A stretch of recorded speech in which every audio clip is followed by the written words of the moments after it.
our created value, our purpose, our destiny, and the motive of God was all restored through one sacrifice, the blood of Jesus Christ.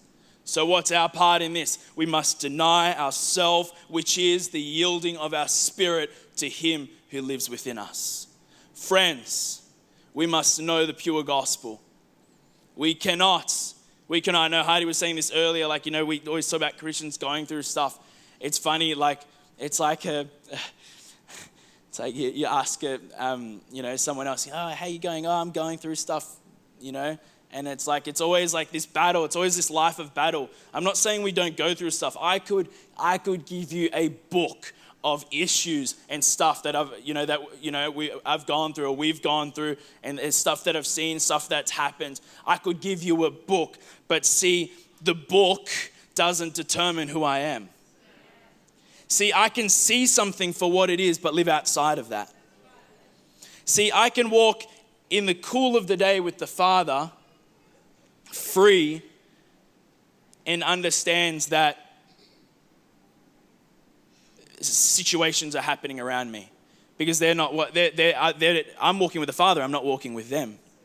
I was driving the other day, and I don't ever do this. I lovingly laugh at Sophie because we have this background joke of looking at the sun, and how you hear people say, have you ever looked at the sun? And you get blinded, and it's such a beautiful revelation. I was driving, and I probably shouldn't have done it whilst I was driving, but I was looking at the sun, and I was partially blinded by the sun.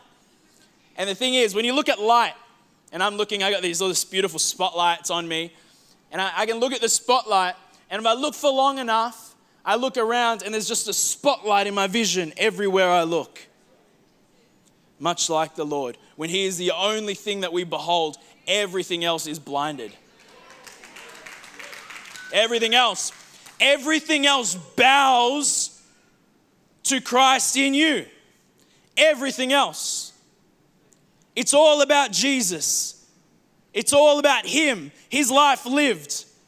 But what that means for you is that there is freedom because of the Spirit of God that now lives within you.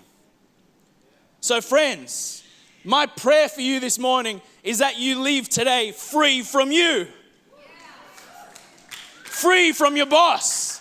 Free from feeling the need to be thanked. If you serve here and you just, maybe I'll pick on the cleaning team. You just clean the toilets and you're just scrubbing the toilets and you're like, this is disgusting. There's just wee stains and there's all sorts of hairs and things and it's just gross. It's gross. No one likes it, but it's true. We all know it. And you're cleaning the toilets and you come out of the toilets and, there's a group of people and you're like, oh, maybe they'll thank me. And maybe they do, but then you've received your recognition in full. Man, would I wish to live free from any opinion, anyone.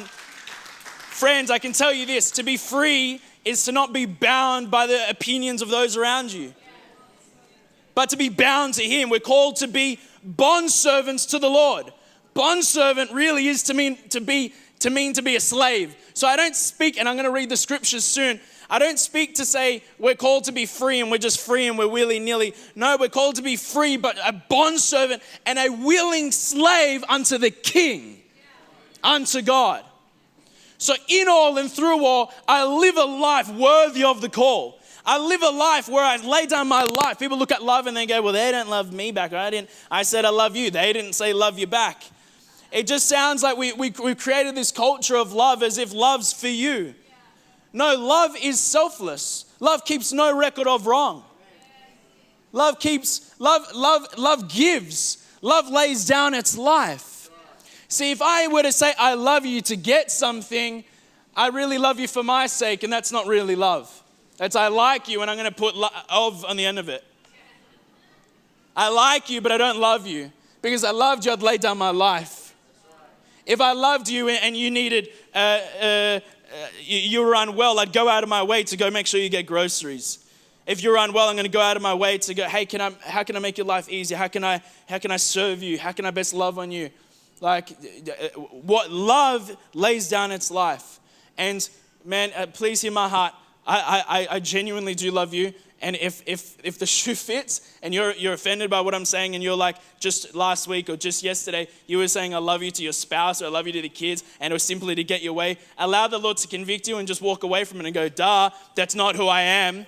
And just capture that, right? Sometimes we hear something and we go, oh my gosh, this oppression, this guilt, this shame, this condemnation. None of that is from God. See, God's a God of love. And His love is everlasting. His love is beyond our mind can even comprehend. So when I speak the words that I'm saying, if it brings conviction, just go, duh, I should have known that. I should love not for my sake, but for their sake. So I'm going to capture that revelation and go, that's not who I am. I'm just going to walk where I'm called to walk. Because I promise you, sometimes we go, oh, I'm so convicted by this word. I'm just going to walk out of this building sad and feeling like God's just really upset with me. No, God sees better in you. Love sees better for someone. If I see someone and they're going through stuff, I don't see them for what the stuff that they're going through. I see them for who they can become. That's what love does. Love sees better in those around them.